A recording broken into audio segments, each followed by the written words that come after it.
Sun Business, les dirigeants et les entrepreneurs du territoire ont la parole. Clément Lessort.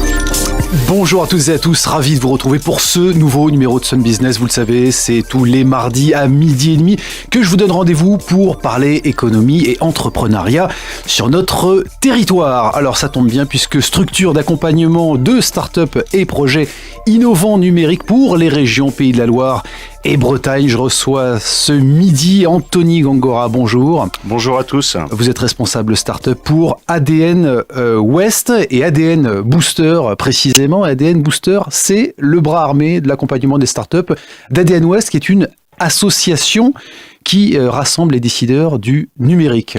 Voilà, absolument. ADN West est une asso qui représente aujourd'hui 550 adhérents, le plus gros cluster dans le digital en France, et qui, à un moment donné, a souhaité accompagner des startups qui avaient passé la phase d'incubation, de trouver l'idée, le prototype, comment savoir ses premiers clients. Nous, on intervient sur la vie des entreprises innovantes qui ont passé ce cap-là et qui ont besoin aussi, qui sont confrontées à des problématiques telles que le recrutement, telles que industrialiser leur business pour conquérir le monde. Alors on va revenir sur effectivement ces niveaux de maturité auxquels vous les accompagnez et à quel moment vous les prenez. Pourquoi est-ce qu'ADN West avait besoin de créer son accompagnateur, son booster de start-up ? En 2016, on a fait une étude par un cabinet pour voir un peu ce qu'était l'accompagnement dans le monde et parce qu'on avait vraiment le sentiment qu'il y avait beaucoup de structures qui faisaient très bien leur boulot sur Nantes ou sur le reste de la région sur la partie incubation, jeunes pousses, mais qui avait très peu de systèmes d'accompagnement performants pour accompagner les boîtes vers l'étage numéro 2. On le voit, il y a eu beaucoup de retours là récemment du CES de Las Vegas, 300 startups au rez-de-chaussée. Donc le Consumer Electronic Show à Las Vegas. Consumer Electronic Show qui est un show sur les objets connectés. Et beaucoup de startups, 300 boîtes au sous-sol du Venetian Hotel tout en bas. Par contre, quand vous montez dans les étages, très peu de boîtes. Pourquoi ? Parce qu'on a du mal à faire passer de la jeune pousse vers une grande réussite pourvoyeuse d'emploi et de business pour nos territoires. Il faut souligner que de nombreuses startups françaises sont présentes dans cet événement international donc qui a lieu à Las Vegas aux États-Unis. Vous parliez, Anthony, de cet accompagnement. C'est-à-dire que vous les prenez, vous, et ce niveau de maturité, vous les prenez donc non pas en early stage, mais à partir du moment où elles ont un chiffre d'affaires et un certain nombre suffisant de clients. Voilà, on intervient en général à partir du moment où l'entreprise, la start-up, réalise plus de 100 000 euros de chiffre d'affaires. Après, son nombre de clients est variable puisqu'il peut très bien avoir 3 grands clients, grands comptes ou une multitude de clients. C'est pas le critère premier. Le critère premier, c'est vraiment de réaliser du chiffre d'affaires et d'avoir une perspective et un alignement aussi avec nos valeurs qui sont extrêmement importantes pour qu'on puisse bosser ensemble cette période de 6 mois d'accompagnement auprès de ces entreprises innovantes. Quelle valeur, justement ? La transparence, l'honnêteté, on a une particularité, c'est que nous ne prenons pas de part dans les entreprises. C'est ce qui est souvent le modèle en France et dans le monde, c'est de prendre une part de contrer l'accompagnement contre des parts dans le capital de la boîte. On le fait pas. On est là en bienveillance. Notre seule motivation, c'est la même qu'ADN West, c'est que ces boîtes vivent, survivent, se développent et restent dans les territoires de l'Ouest puisque nous sommes positionnés sur ADN Booster sur le plan régional. Nous accompagnons des startups sur toute la région. Alors justement, quand vous parlez de bienveillance, Anthony Gongora, ça veut dire que celles et ceux qui prennent des parts au capital, qui investissent, qui font de l'equity sur les projets, qui investissent au capital, sont des opportunistes ? Non, parfois vous avez des gens qui sont alignés, qui veulent vraiment pousser les sujets, mais parfois tout ça amène à un modèle où l'idée c'est, quand on a pris des parts, c'est que la start-up les vende le plus vite possible, lève de l'argent le plus vite possible, puisque c'est votre moyen de générer du cash dans votre business et de payer les collaborateurs qui s'occupent de l'accompagnement. On est basé sur ce modèle-là. C'est pour ça qu'on a voulu s'en détacher, tout comme l'offre immobilière. On ne fait pas d'offre immobilière, on ne voulait pas louer des bureaux. On voulait vraiment rester focus sur l'accompagnement et la bienveillance. C'est parce que on n'a finalement pas d'intérêt financier à réussir en dehors de notre image et de notre reconnaissance.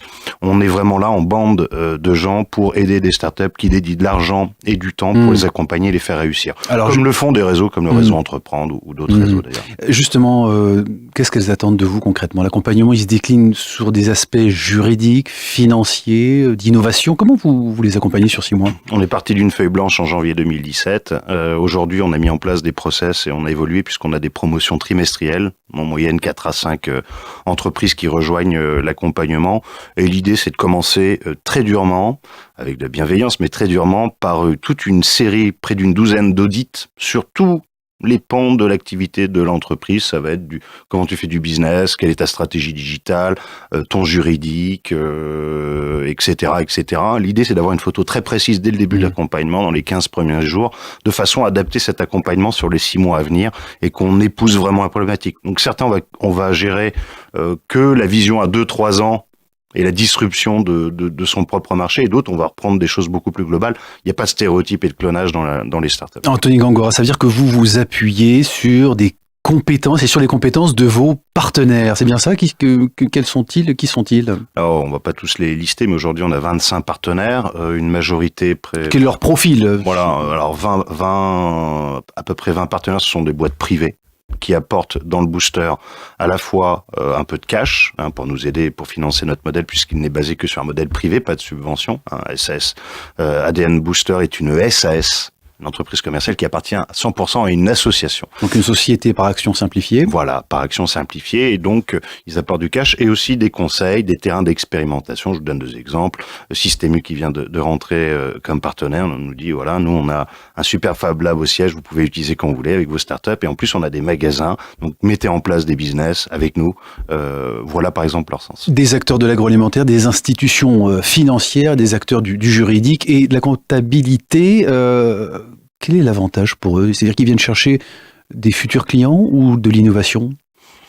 La première motivation de nos partenaires, et ils en attendent aucun retour sur investissement sonnant et trébuchant, c'est d'infuser l'esprit start-up à leurs propres équipes. C'est ce qu'on appelle l'acculturation, donner cette culture de l'agilité, de l'initiative, de renverser les tables qu'ils n'ont pas toujours en interne. Donc c'est un centre de formation externe d'une certaine façon, de façon à ce que les équipes, le management puissent venir à des comités de sélection, participer à des événements avec les startups, traiter d'une problématique particulière, générer des audits, de façon à faire monter leur compréhension. Et effectivement, en deuxième rang, c'est d'être marqué comme société accompagnant les entrepreneurs et l'innovation. Et en troisième lieu, c'est de générer effectivement des business en direct avec les startups.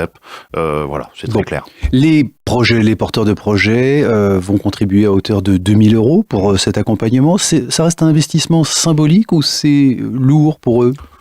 On estime que si une boîte qui a commencé à générer du business, commencé à lever des fonds, ne peut pas payer 2 000 €, ce qui pourrait être potentiellement possible, c'est qu'il y a un problème qui nous a pas forcément été évoqué.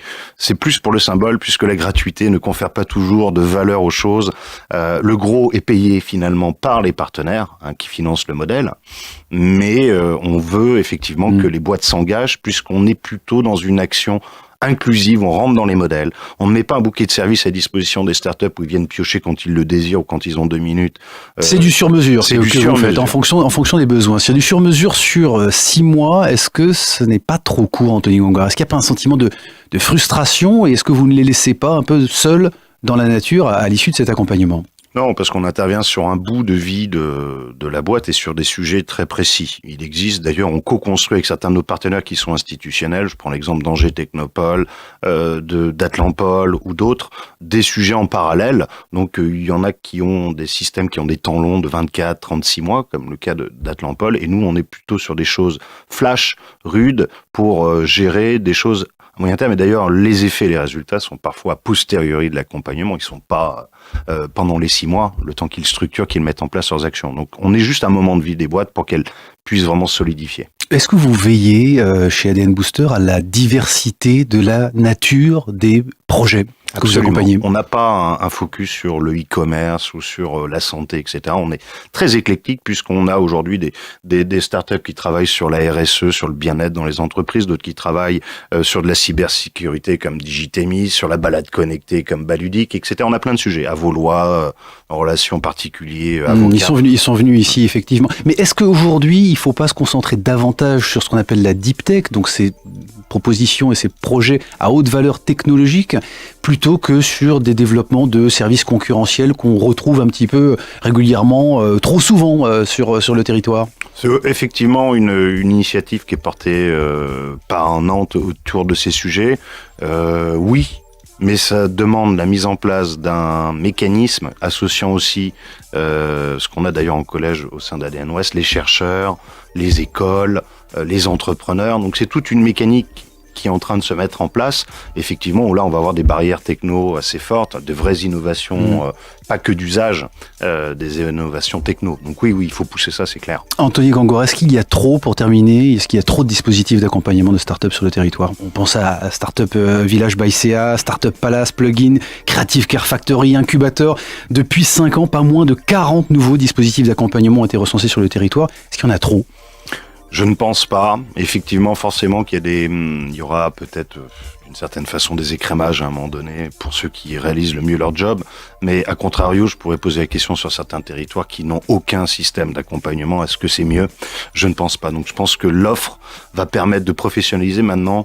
La seule chose qu'il faudrait qu'on améliore tous collectivement, c'est le fléchage et le positionnement précis des systèmes d'accompagnement en incubation, en accélération. Ce sont des choses différentes, de façon à ce que les porteurs de projets sachent où aller. Pour une meilleure lisibilité, Anthony Gangora, merci beaucoup. Vous êtes responsable start-up pour ADN Booster, le bras armé de l'accompagnement des startups d'ADN Ouest.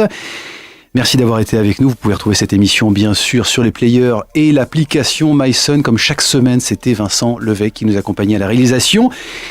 François-Xavier Sambron sera mon prochain invité la semaine prochaine. Il est cofondateur d'Omninov. Après 17 ans passés au sein des grands groupes informatiques, il nous parlera de l'accompagnement des entreprises dans leur transformation digitale. On continuera sur ce thème.